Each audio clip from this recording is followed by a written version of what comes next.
Hi hello പ്രീതാസ് വ്ലോഗിലേക്ക് സ്വാഗതം. എല്ലാവരും സുഖമായിരിക്കുന്നുവെന്ന് കരുതുന്നു. ഇത് ഞങ്ങളുടെ ഗോവ ട്രിപ്പിൻ്റെ രണ്ടാമത്തെ ദിവസത്തെ വീഡിയോ ആണ് കാണുന്നത്. രാവിലെ 8 മണിക്ക് ബ്രേക്ക്ഫാസ്റ്റ് കഴിച്ചതിന് ശേഷം ഏകദേശം 8:30 പാക്കേജ് ടൂറിൻ്റെ ഭാഗമായിട്ടുള്ള ബസ്സിൽ നമ്മളെ ഓരോ സ്ഥലങ്ങൾ കാണിക്കാനായിട്ട് കൊണ്ടുപോകും. അങ്ങനെ ഫസ്റ്റിൽ നമ്മളൊരു ബീച്ചാണ് കണ്ടത്, കോൾവ ബീച്ച്. വളരെ മനോഹരമായൊരു ബീച്ചായിരുന്നു. പക്ഷേ ഒരുപാട് വീഡിയോ ബീച്ചിൻ്റെ ഇട്ടതുകൊണ്ടാണ് ഞാൻ ഈ വീഡിയോയിൽ ബീച്ച് ഉൾപ്പെടുത്താതിരുന്നത്. ഇത് പിന്നീട് ഞങ്ങൾ കണ്ട ഒരു ജയിലാണ്, ഫോർട്ട് അക്കോഡ ജയിൽ. വളരെ പുരാതനമായ ജയിലാണ്. ഇതുപോലെ വെട്ടുകല്ലൊക്കെ കയറി ഉണ്ടാക്കിയിട്ടുള്ള ഒരു ജയിലാണ്. അതിൻ്റെ ആ പുരാതനമായ രീതിയിൽ തന്നെ അവർ നിലനിർത്തിയിട്ടുണ്ട്, സിമെൻ്റൊന്നും തേക്കാതെ. നല്ല തനതായ അതിൻ്റെ ഭംഗി നിലനിർത്തിക്കൊണ്ട് ഇപ്പോഴും അത് ടൂറിസ്റ്റുകൾക്ക് കാണുന്നതിന് വേണ്ടിയിട്ട് ഉള്ള ഒരു ജയിലാണ്. അത് വളരെ പുരാതനമായ ജയിൽ, പോർച്ചുഗീസുകാർ പണിത ജയിലാണ്. പോർച്ചുഗീസുകാരുടെ ആ കാലഘട്ടത്തിൽ അവർ പണിത ഒരു ജയിലാണ്. ഇതിൻ്റെ പ്രത്യേകത എന്ന് വെച്ചാൽ ഭൂഗർഭ അറയിലാണ് തടവുകാരെ പാർപ്പിച്ചിരുന്നത്. അതായിരുന്നു ആ റെഡ് കളറിൽ കണ്ടത്. അവിടെ വീഡിയോ എടുക്കാൻ പറ്റുമെന്ന് അറിയത്തില്ല. അതിന് വേണ്ടിയിട്ട് ഞങ്ങൾ വെയിറ്റ് ചെയ്ത് ആൾക്കാരോട് ചോദിച്ചുകൊണ്ട് നിൽക്കുകയാണ്. അപ്പോൾ വീഡിയോ എടുക്കുന്നതിന് കുഴപ്പമില്ലെന്ന് പറയുന്നുണ്ട്. പിന്നീട് പാസ് എടുത്തതിന് ശേഷമാണ് നമ്മൾ ഇതിനുള്ളിലേക്ക് കയറ്റി വിടുന്നത്. വളരെ ഉയരത്തിൽ നിന്ന് മാത്രമേ താഴോട്ട് നോക്കിയാണ് ഇത് കാണുന്നത്. നല്ല രസമാണ്, നല്ല സീനറിയും ഒരുപാട് ഏക്കറുകളോളം പരന്ന് കിടക്കുന്ന ഒരു സ്ഥലമാണ്. ഒരുപാട് ടൂറിസ്റ്റുകൾ ഈ സൺഡേ ആയതുകൊണ്ട് ഒരുപാട് ആൾക്കാർ കാണാൻ വരുന്നുണ്ടായിരുന്നു. ഇത് ഇപ്പോൾ അവിടുത്തെ പുരാവസ്തു ഗവേഷണത്തിൻ്റെ കീഴിൽ, ഗോവ സ്റ്റേറ്റിൻ്റെ കീഴിൽ നന്നായിട്ട് പരിപാലിച്ച് പോരുന്നുണ്ട്. വളരെ പുരാതനമായ, വളരെ മനോഹരമായ ഒരു ജയിലാണ്. പക്ഷേ അത് നിർമ്മിച്ചിരിക്കുന്നത് വെട്ടുകല്ലുകൊണ്ടാണ്. അവിടെ നിന്ന് ഇങ്ങനെ നോക്കിയാൽ നമുക്ക് ആ തടവുകാരെ പാർപ്പിച്ചിരിക്കുന്ന ആ അറകളൊക്കെ കാണാം. അതിൽ ചെറിയ ചെറിയ ഇതായിട്ട് കാണുന്നത് വെൻറ്റിലേഷനുകളാണ്. അതിലൂടെയാണ് സൂര്യപ്രകാശവും അതുപോലെ വായുവൊക്കെ കയറാൻ വേണ്ടിയിട്ടാണ് അത് അങ്ങനെ ഉണ്ടാക്കിയിരിക്കുന്നത്. ഇതേപോലെ പടവുകൾ ചവിട്ടി ആണ് ആ പടവുകളെല്ലാം നമ്മൾ വെട്ടുകല്ലുകൊണ്ടാണ് അവർ നിർമ്മിച്ചിരിക്കുന്നത്. അതിലൂടെ വേണം നമ്മൾ മുകളിലോട്ട് കയറി പോകുന്നതിന്. ഒരുപാട് പടികളുണ്ട്. അതിലെ കൂടെ നടന്ന് മേളിൽ ചെല്ലുമ്പോഴാണ് നമ്മൾ ഇതുപോലെ എല്ലാം വിശാലമായ ഇത് കാണുന്നത്. അതുപോലെ അതിനുള്ളിൽ തന്നെ ഒരു വലിയ ലൈറ്റ് ഹൗസ് ഉണ്ട്, വളരെ വലിയൊരു ലൈറ്റ് ഹൗസ്. അത് ഞാൻ ആദ്യം നിങ്ങളിൽ കാണിച്ചിട്ടുണ്ടായിരുന്നു. അങ്ങനെ ഏറ്റവും മനോഹരമായ ഒരു ജയിലായിരുന്നു അത്. കുറച്ച് നേരം ഞങ്ങൾ അവിടെ എല്ലാം ചുറ്റി നടന്ന് കണ്ടു. നല്ല പിന്നീട് അതിൻ്റെ ഉള്ളിലോട്ട് നമുക്ക് വീഡിയോ എടുക്കാൻ സമ്മതിക്കുമെന്ന് അറിയാത്തത് കൊണ്ട് നിന്നെങ്കിലും പിന്നീട് അത് കുറച്ച് വീഡിയോ എടുത്തോളാൻ പറഞ്ഞു. അങ്ങനെ ഞങ്ങൾ അതിൻ്റെ അടുത്തോട്ട് പോയി നിന്ന് കുറച്ച് വീഡിയോ ഒക്കെ എടുത്തിട്ടുണ്ട്. ഇത് കുറച്ച് അതിൻ്റെ സീനറികളൊക്കെയാണ് ഈ കാണുന്നത്. നല്ല പച്ചപ്പൊക്കെ ആയിട്ട് അവർ ഇട്ടിട്ടുണ്ട്. അത് ഇപ്പോഴും നന്നായിട്ട് അവർ നല്ല ടൂറിസം അതിൻ്റെ ആൾക്കാർ നന്നായിട്ട് അത് നോക്കുന്നുണ്ട്. ഒരുപാട് നടന്ന് കാണാനുള്ള ഒരു ജയിലാണ് കേട്ടോ. അതിന് ഗോവയിൽ വരുന്ന ആൾക്കാർ എന്തായാലും ഈ ജയിൽ, ഫോർട്ട് അക്കോഡ ജയിൽ എന്നാണ് ഇതിൻ്റെ പേര്. കോട്ട പോലെ ചുറ്റിനും കെട്ടി ഉയർത്തിയതിന് ശേഷമാണ് ഈ ജയിൽ, അതിനുള്ളിലാണ് ഈ ജയിൽ. ഇതാണ് അവിടുത്തെ ലൈറ്റ് ഹൗസ്, വളരെ ഉയരത്തിലാണ്.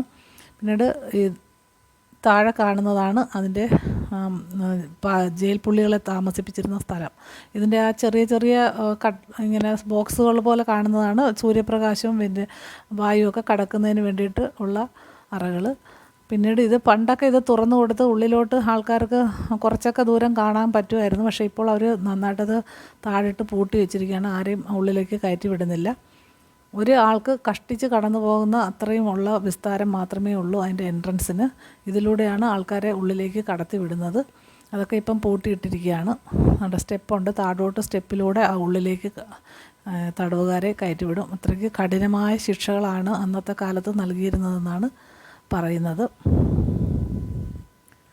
പിന്നീട് ആ ഫോർട്ട് അക്കോഡ ജയിലിൽ നിന്ന് നമ്മളിങ്ങനെ പുറത്തോട്ട് ഇറങ്ങുമ്പോൾ അതിൻ്റെ എൻട്രൻസിൽ കുറച്ച് ഫോട്ടോകളൊക്കെ വെച്ചിട്ടുണ്ട്. അവിടുത്തെ പുരാതന ഗോവയും ഗോവയിലെ പ്രധാനപ്പെട്ട കാഴ്ചകളും പിന്നെ ഈ ജയിൽ എങ്ങനെ അന്നത്തെ കാലത്ത് എങ്ങനെ നിർമ്മിച്ചതിനെക്കുറിച്ചുമൊക്കെയുള്ള കുറേ ഫോട്ടോകളൊക്കെ അവിടെ ഉണ്ടായിരുന്നു. പിന്നെ ഇപ്പോഴത്തെ ഓൾഡ് ഗോവ, ന്യൂ ഗോവ പിക്ചേഴ്സും ഒക്കെ ഉണ്ട്. അതൊക്കെ അത് ഞാൻ കുറച്ച് ഫോട്ടോ അവിടെ ഭിത്തിയിൽ കണ്ടുകൊണ്ട് എടുത്തതാണ്. പക്ഷേ വളരെ കാണേണ്ട ഒരു ജയിലാണത്. എല്ലാവർക്കും പോയി കാണാവുന്നതാണ്. പിന്നീട് ഞങ്ങൾ അവിടെ നിന്ന് തിരിച്ചിട്ട് പാലിയം ബീച്ചാണ് കാണാൻ പോയത്. പാലിയം ബീച്ച് വളരെ മനോഹരമായ ബീച്ചാണ്. പ്രത്യേകിച്ച് ഗോവയിലെ എല്ലാ ബീച്ചുകളും ഓരോന്നോരോന്ന് വ്യത്യസ്തത പുലർത്തുന്ന ബീച്ചുകളാണ്. ഇപ്പം ബീച്ചെന്ന് പറയുമ്പോൾ നമ്മൾ കടൽ തീരമായിട്ട് കാണുമെങ്കിലും പക്ഷേ അവർ അതിൻ്റെ നിർമ്മിതിയും അതിൻ്റെ ഭംഗിയൊക്കെ ഒരുപാട് വ്യത്യാസമാണ്. ഓരോ ബീച്ചും ഓരോ തരത്തിലാണ്. ഇവിടെ ഇങ്ങനെ കൽഭിത്തി കെട്ടി പൊക്കിയിട്ടുണ്ട്. നമ്മൾ അതിൻ്റെ മുകളിൽ നിന്ന് വേണം ഇത് കാണാൻ പാലിയം ബീച്ചിൽ. പക്ഷേ വലിയ വലിയ തിരമാലകളാണ്. വളരെ ശക്തിയോടെ വന്ന് ഈ കരിങ്കൽ ഭിത്തിയിൽ അടിച്ചിട്ട് നന്നായിട്ട് വെള്ളം നമ്മുടെ മുഖത്തേക്ക് തെറിക്കും. അത് ഫോട്ടോ എടുക്കാൻ വേണ്ടിയിട്ട് ഒരുപാട് ആൾക്കാർ നോക്കി നിൽക്കും. പക്ഷേ തിര വന്ന് അടിക്കുമ്പോൾ ആർക്കും ഫോട്ടോ എടുക്കാൻ പറ്റത്തില്ല. വെള്ളം വന്ന് തലവഴിയേ മറിയും. അതുകൊണ്ട് നമുക്കൊന്നും ചെയ്യാൻ പറ്റത്തില്ല. പിന്നെ അത് കഴിഞ്ഞതിന് ശേഷം ഞങ്ങൾ കുറച്ച് ഫോട്ടോകളൊക്കെ എടുത്തതാണ് ഈ കാണുന്നത്. നല്ല ഭംഗിയുള്ളൊരു ബീച്ചാണ് പാലിയം ബീച്ച്. ഗോവയിലെ ബീച്ചുകളെല്ലാം ഒന്നിനൊന്ന് മെച്ചമാണ്. ഒരുപാട് ബീച്ചുകളുണ്ട്. ആ ദിവസം തന്നെ ഞങ്ങളൊരു 3-4 ബീച്ച് കണ്ടിട്ടുണ്ട്. Calangute beach, Baga beach, Anjuna beach, ബഹാബോർ ബീച്ച്, അങ്ങനെ ഒരുപാട് ബീച്ചുകളുണ്ട്. പിന്നെ കാണേണ്ട കുറച്ച് സ്ഥലങ്ങളും ഉണ്ട്. പക്ഷേ ബീച്ചുകളെല്ലാം വളരെ വ്യത്യസ്തമായതുകൊണ്ട് നമുക്ക് എത്ര കണ്ടാലും മതിയാകത്തില്ല. കുറേ സമയം ഞങ്ങൾ പാലിയം ബീച്ചിൽ ചിലവഴിച്ചു. നല്ല ഫോട്ടോ എടുക്കാനൊക്കെ നല്ല സീനറിയും നല്ല കാഴ്ചകളും ഒക്കെയാണ്. അങ്ങനെ അതൊക്കെ കണ്ടുകൊണ്ട് ഞങ്ങൾ അവിടെ നിൽക്കുകയാണ്. പിന്നീട് ഇതുപോലെ പടവുകൾ ഇറങ്ങി വേണം അവിടെയും. അതിന് മുകളിൽ നിന്നാണ് നമ്മൾ ഈ കാഴ്ചകളൊക്കെ കണ്ടത്. പിന്നീട് താഴോട്ട് ഇറങ്ങി വരുന്നതാണ് കാണുന്നത്. നല്ല മനോഹരമായൊരു ബീച്ചാണ് പാലിയം ബീച്ച്. ഒരുപാട് ആൾക്കാർ കാണുന്നുണ്ട്. അതിൻ്റെ ഉള്ളിലുള്ള ആ വട്ടത്തിലുള്ള റിങ് പോലെ വാർത്തിട്ടിരിക്കുക. നല്ല രസം അതൊക്കെ കാണാൻ. അതുകൊണ്ട് ഗോവയിൽ വരുന്ന ആൾക്കാരൊക്കെ ഇതൊന്നും മിസ് ചെയ്യാതെ കാണുക. അതിനുശേഷം ഞങ്ങൾ വേറൊരു ബീച്ചിലേക്ക് പോകുന്ന വഴിയാണ്. അവിടെ വഴിയിലൊക്കെ ഒരുപാട് വൈൻ ഷോപ്പുകളാണ്. ലിക്കർ ഷോപ്പുകളേ ഉള്ളൂ എവിടെ നോക്കിയാലും ഗോവയിൽ. 18 വയസ്സ് കഴിഞ്ഞ് ആർക്കും എവിടെ ഇരുന്ന് കള്ള് കുടിക്കുന്നതിനും യാതൊരു റെസ്ട്രിക്ഷൻസും ഇല്ല അവിടെ. അതുകൊണ്ട് നമ്മൾ വൈൻ ഷോപ്പ് എടുത്ത് മടുക്കും. അത് കുറേ വൈൻ ഷോപ്പുകൾ കണ്ടു. പിന്നീട് അവിടെ തുണിക്കും അതേപോലെ ബാഗുകൾക്ക്, അതുപോലെ അവരുടെ പരമ്പരാഗതമായ ഒരുപാട് ചിത്രത്തുന്നൽ, ഇതിങ്ങനെ തുന്നിയൊക്കെ ഉണ്ടാക്കുന്ന ഓരോരോ സാധനങ്ങൾക്കൊക്കെ ഒരുപാട് കടകളുണ്ട്. പക്ഷേ എല്ലാത്തിനും ഭയങ്കര വിലയാണ് അവർ ചോദിക്കുന്നത്. പിന്നീട് വേണമെങ്കിൽ നമുക്ക് കുറച്ച് നേരം നിന്ന് വില പേശിയൊക്കെ വാങ്ങിക്കാം. പക്ഷേ ടൂറിസ്റ്റ് ഇതിൽ പോകുമ്പോൾ നമുക്ക് അങ്ങനെ നിന്ന് വില പേശിക്കൊണ്ടിരിക്കാൻ സമയം കിട്ടത്തില്ല. എങ്കിലും ഞങ്ങൾ ഒരു ദിവസം ഷോപ്പിങ്ങിനായിട്ട് നമുക്ക് തന്നു. അന്ന് ഞങ്ങൾ കുറച്ച് സാധനങ്ങളൊക്കെ വാങ്ങിയിട്ടുണ്ട്. ഒരു 800 രൂപ 1000 രൂപയൊക്കെ പറയുന്നത് പേശി നമുക്ക് 200 രൂപയ്ക്ക് 300 രൂപയ്ക്കൊക്കെ വാങ്ങിക്കാൻ പറ്റും. പിന്നെ ഇതുപോലെ ബീച്ചിൻ്റെ സൈഡുകളിലൊക്കെ എല്ലാം സ്വിമ്മിങ് ഡ്രസ്സുകളും അതുപോലെ കുട്ടികൾക്കുള്ള ഡ്രസ്സും എല്ലാം ഇഷ്ടം പോലെ തുണിത്തരങ്ങളും ഉള്ള ഒരു ഏരിയയാണ് ഗോവ. ഇതുപോലെ എന്താ വേണമെങ്കിലും നമുക്ക് വാങ്ങിക്കാം. പക്ഷേ അതിൻ്റെ ആ ചീപ്പ് റേറ്റ് കിട്ടണമെങ്കിൽ കുറേ നേരം അവരുമായിട്ട് ബാർഗെയിൻ ചെയ്തേ പറ്റുള്ളൂ. ടൂറിസ്റ്റുകളാണെന്ന് അറിയുമ്പോൾ അവർ എന്തായാലും വില കൂട്ടുമല്ലോ. അതാണ് ഇത്. ബഹാബൂർ ബീച്ച് എന്ന് പറഞ്ഞൊരു ബീച്ചാണ്. ഇത് അങ്ങോട്ട് പോയി ഇത് വേറൊരു തരത്തിലാണ് ഈ ബീച്ച്. നമ്മുടെ ഇവിടുത്തെയൊക്കെ ബീച്ച് പോലെ തന്നെ നിരന്ന് ഉള്ള ബീച്ചാണ്.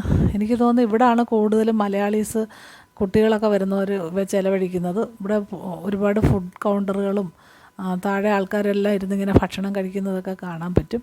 അതേപോലെ നിരന്ന ബീച്ചാണ്. ലിക്കറും ഭക്ഷണമാണ് അവിടുത്തെ മെയിനായിട്ട് ആൾക്കാർ ഞാൻ കണ്ടത്. എല്ലാ കുട്ടികളൊക്കെ ഇങ്ങനെ ഒരുപാട് അടിച്ചു പൊളിക്കുന്ന ടൈപ്പ് അതിനായിട്ടാണല്ലോ ഗോവയിൽ എത്തുന്നത്. അവരൊക്കെ വളരെയധികം സന്തോഷപൂർവ്വം അടിച്ചു പൊളിച്ച് നടക്കുന്ന ഒരു സ്ഥലമായിട്ടാണ് ഈ ബഹാബൂർ ബീച്ചിൽ ഞാൻ കണ്ടത്. എല്ലാ സ്ഥലത്തും ഉണ്ട്, എങ്കിലും അത് ഒരുപാട് കുട്ടികളെയൊക്കെ കണ്ടത് ഇവിടെ വച്ചാണ്.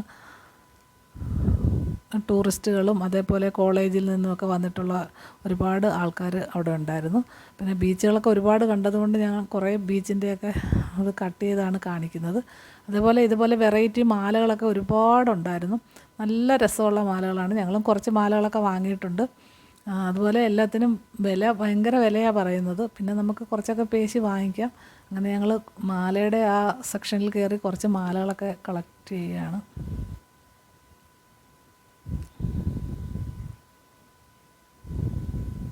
പിന്നീട് ഞങ്ങൾ ഉച്ചയോടുകൂടി ഒരു ഹോട്ടലിൽ കയറി ഭക്ഷണം അവിടെ നമ്മുടെ അതിനടുത്ത് തന്നെ നമ്മൾ പോകുന്ന ടൂറിസ്റ്റ് പ്ലേസിൻ്റെ അടുത്ത് തന്നെയുള്ളൊരു ഹോട്ടലിലാണ് ഫുഡ് അറേഞ്ച് ചെയ്തിരുന്നത്.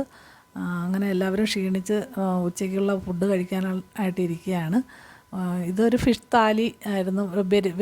ബിരിയാണിയും ചിക്കൻ ബിരിയാണിയും ഫിഷ് താലിയായിരുന്നു. അത് ഞങ്ങൾ ഫിഷ് താലിയാണ് ഓർഡർ ചെയ്തത്. ഒരുവിധം നല്ല ഫുഡായിരുന്നു. യഥാർത്ഥ ഗോവൻ ഫിഷ് താലി ഇതല്ല. ഇത് സാധാരണ ഒരു സൗത്ത് ഇന്ത്യൻ ഫിഷ് താലി പോലെ അവർ തന്നതാണ്. പിന്നെ കുഴപ്പമില്ല, നല്ല ഫുഡൊക്കെ ആയിരുന്നു. ഗോവയിലെ ഫുഡൊന്നും വളരെ മോശമൊന്നുമല്ല, വളരെ നല്ല ഫുഡാണ്. ഇത്രയൊക്കെ ഈ വീഡിയോയിലുള്ളൂ. മറ്റൊരു വീഡിയോയുമായി നാളെ കാണാം. ബൈ.